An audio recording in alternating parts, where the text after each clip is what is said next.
मंगलपुर रे घटी अघटन काजू बुदा भितर मिली छात्री मृतदेह। छात्री चपल और ओढ़णी जंगल भितर पड़ा देखा मिली। मृतक छात्री होउछंती मंगलपुर मजूरी छक अंचलर जस्मिन साहू। से ढेंकानाल महिला विद्यालय युक्त 2 विज्ञान विभाग छात्री बोली जनापड़ी। सूचना अनुसार जस्मिन गतकाली दिन 2टा समय सहरर कुंजकांतरे थिबा एक घरोई कोचिंग सेंटर को जाइथिले। घर को आउ फेरी नथिले। एने परिवार लोके व्यस्त विब्रत होई पड़िथिले।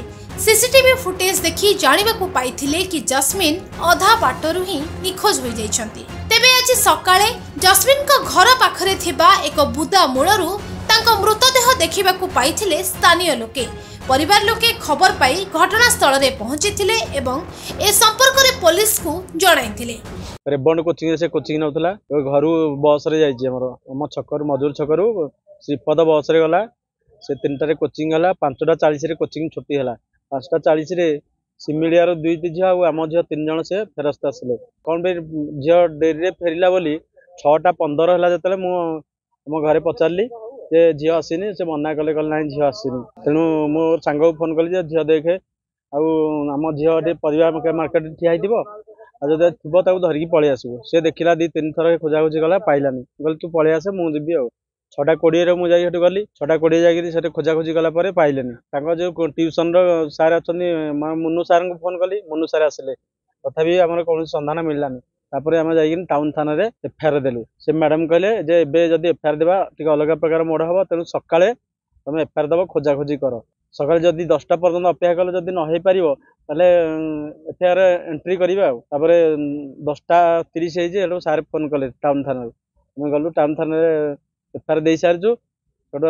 से थ्रू जो हमर सीसीटीवी फुटेज थिला हमर परिया मार्केट रे से परिया मार्केट रे आसी सीसीटीवी फुटेज देखु हमर पुतुरा फोन कला जे दादा पळे आस झियो नाही। झियो को किबळी बार मोरा झियो को घोसारी किनी हमर पत्थर रे छेची किनी ताको मारी छंदी। आज्ञा मु सेमिति कहि परिबिनी कारण मो निज झियो मु से देखिनी। से मुह मारी किनी तळे पड़िजी किंतु तार मुह भाग देखिलो हम बोली की देखिलो ता मुह को पूरा छेची की मरा हैची। माछी पूरा चारिपटे आसुछंदी। तेनु आज मो झियो हला तो समाज रो अलग कौन सी झियो कर से भलिया केस न हो किछि माने नै। तेनु यार तदंत करी उचित न्याय मिलू। तेनु एई अमानुषिक जे कौन सी युवक ए भलिया काम करछंदी जेंदी ताकू उचित दंड मिलिया आवश्यक। खबर पाई पुलिस घटनास्थल रे सदर एसडीपीओ और अन्य पुलिस पहुंची तदंत आरंभ करिसंती। जस्मिन का मृत्युर कारण ए पर्यंत स्पष्ट होई पारि नाही। पुलिस मृतदेह को जब्त करबा सह तदंत जारी रखी सब व्यवच्छेद पाई पठाइछि।